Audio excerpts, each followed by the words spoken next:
to live with his physical hideousness, incapacitating deformities and unremitting pain should have been enough trial. But in order to survive, Mr. Merrick was forced to suffer the humiliations, I repeat, the humiliations of being exposed to crowds who paid to gape and yawp at him as a freak of nature, a monster. But I ask you, what makes a man a man? The Academy of Arts players present The Elephant Man. by Bernard Pomerantz. Mrs. Kendall, thank you for coming. Thank you. Yes, you have seen photographs of John Merrick. Well, you are acquainted with his appearance? Yes, he reminds me of an audience I played Cleopatra for in Brighton once.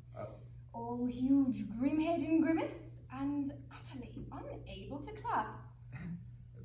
Well, my aim is to lead him to as normal a life as possible.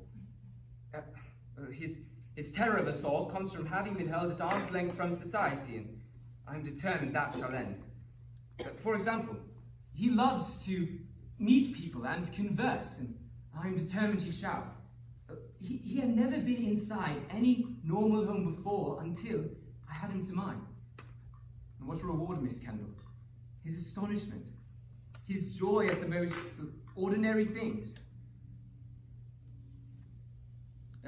Most critical I feel, however, are women.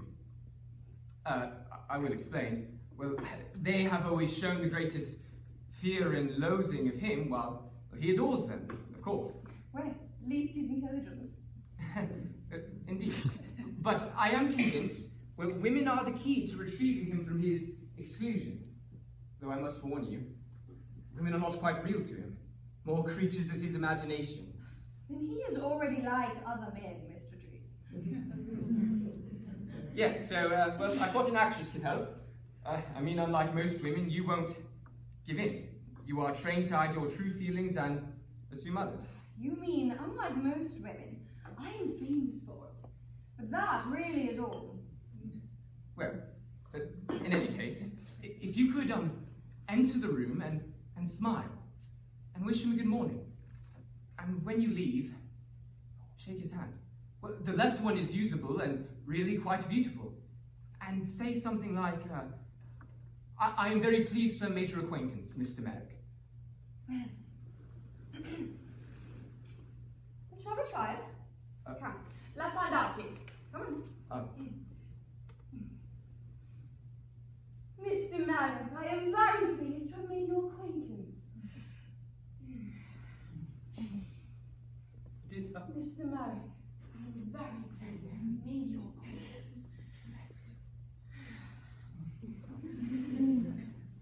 Mr. Merrick, I am very pleased to have made your acquaintance. That one will do, I think. Upon my word, they are all splendid. Merrick will be so pleased. Would you come with me now, Miss Kendall? Of course. He is making sketches of St. Philip's Church. He wants someday to make a model, you see. John, my boy, this is Miss Kendall. She would very much like to make your acquaintance. Good morning, Mr. Merrick. I will see to some matters. I will be back soon. Look, I've planned so many things to say, I'll forget them. You're so huge. How charming, Mr. Merrick. Well, really, that's what I planned to say. Then I forgot what I planned to say. Well, real charm is always planned, don't you think? I don't know why I look like this, Mrs. Kendall. My mother was so beautiful. But sometimes I I think my head's so big because it's so full of dreams. Because it is. Well, do you know what happens when dreams can't get out? Why, no. Well, I don't either.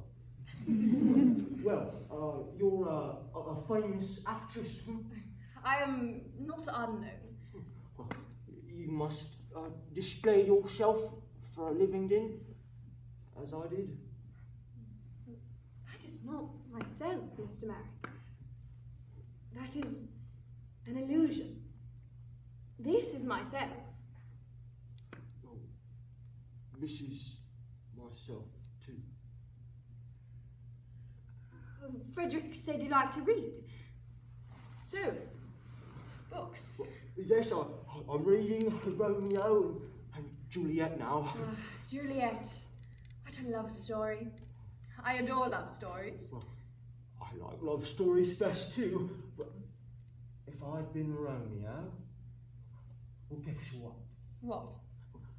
I would not have held the mirror to her breath. You mean the scene where Juliet appears to be dead and he holds a mirror to her breath and sees nothing? Nothing. He sees nothing. Well, how does it feel when he kills himself just because he sees nothing? Well, in my experience as Juliet, particularly with an actor I will not name, one lying there, dead, and he is lamenting excessively. I get to thinking that if this slab of ham does not part from the hum of his life too sweet, I am going to scream, pop off the tomb and plunge a dagger into his scene-stealing heart. Romeos are very undependable. Well, that's because he does not care for her. Does not care. Well, does he check her pulse? Does he get a doctor? Does he make sure? No. He just kills himself. The illusion. It fools him because he does not care for her. Well, if I'd been Romeo, we would have got away. Well, then there would be no play, Mr. Merrick. But if he did not love her, why should there be a play?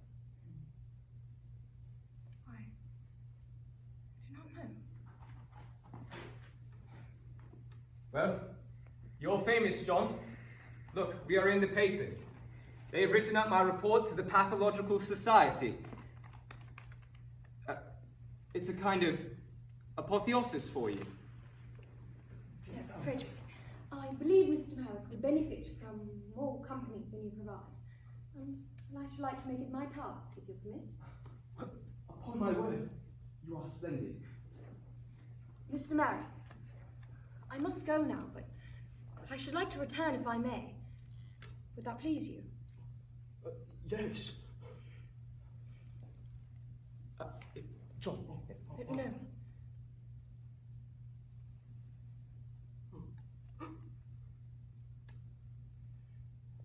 Thank you for coming. It was my pleasure, Mr. Merrick.